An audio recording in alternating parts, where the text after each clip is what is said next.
Solapur Akkalkot road MIDC परिसरातील central textile कारखान्याला लागलेल्या भीषण आगीत कारखाना मालकासह कामगारांचा दुर्दैवी मृत्यू झाला।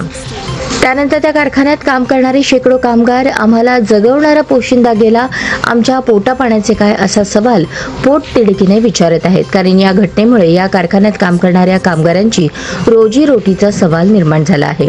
ही चिंताजनक परिस्थिती सोलापूर महानगरपालिकेचे प्रशासक डॉक्टर सचिन ओंबासे त्यांचे संबंधित सर्व अधिकारी कर्मचारी यांच्या दिरंगाईमुळे निर्माण झाली आहे। या घटनेला हे जबाबदार असल्याचा दावा करत त्यांच्यावर भारतीय दंडविधान संहिता 302 नवीन भारतीय न्याय संहिता 100 या कलमान्वये सदोष मनुष्यवधाचा गुन्हा दाखल करून खटला न्यायालयात चालवण्यात यावा। पोलीस प्रशासनामार्फत सदोष मनुष्यवधाचा गुन्हा दाखल न झाल्यास मुंबई उच्च न्यायालयात जनहित याचिका दाखल करणार असल्याची घोषणा मूक मोर्चात ज्येष्ठ कामगार नेते तथा माजी आमदार कॉम्रेड नरसय्या आडम मास्टर यांनी केली।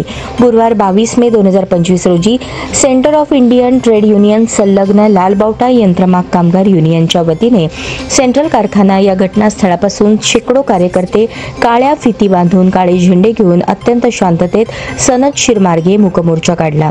त्यानंतर मूकमोर्चाचे श्रद्धांजली सभेत रूपांतर झाले। ज्येष्ठ नेते माजी आमदार कॉम्रेड नरसय्या आडम मास्टर आणि C2चे राज्य महासचिव कॉम्रेड MH शेख यांच्या नेतृत्वाखाली शिष्टमंडळाद्वारे सहाय्यक पोलीस आयुक्त प्रताप पोमण, वरिष्ठ पोलीस निरीक्षक प्रमोद वाघमारे यांना निवेदन देण्यात आले। या प्रसंगी या शिष्टमंडळात माकपचे जिल्हा सचिव comrade Yusuf Shaikh Major, comrade Vyankatesh Kongari, comrade Kishor Mehta, comrade Lingavva Solapure व मैतानचे कुटुंबीय आदींचा समावेश होता। हार किंवा पार त्याच्या दुसरी गोष्ट नाही, म्हणून आपल्याला सगळ्याला दुःख झालेलं आहे। जो माणूस सारखा मालक नेलेला आहे, आपल्याला निघून गेलेले 4 कुटुंबीय त्यांचे गेले, 4 कामगार गेलेले आहेत। त्या 1.5 वर्षाच्या मुलाला आठवण केल्यानंतर त्याचे नातेवाईक आले, डोळ्यातलं पाणी करतात। भयानक घटना केवळ महानगरपालिकेच्या मूर्खपणामुळे रेक्सूट त्यांच्याकडे नव्हतं, आपत्कालीन व्यवस्था नव्हती, फायर ब्रिगेडच्या गाड्या नव्हतं।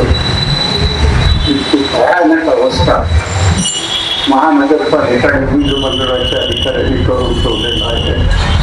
आपण शेवटपर्यंत लढूया आणि त्यांना जे स्वर्गात गेलेलं आहे त्यांना समाधान वाटेल असं काम करू।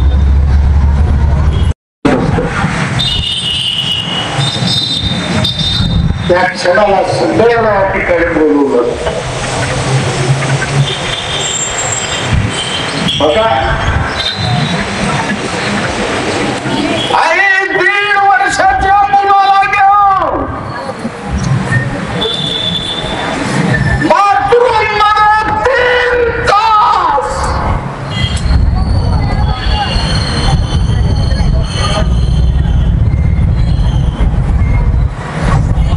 त्या 1.5 वर्षाच्या मुलाला घेऊन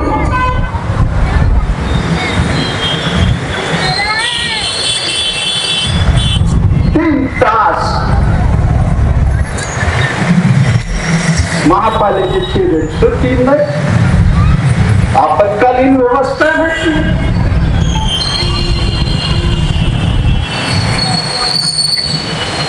अरे महानगरपालिका का कत्तलखाना आहे।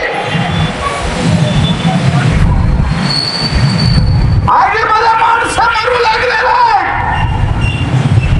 मालक मरू लागला, कामगार मरू लागला।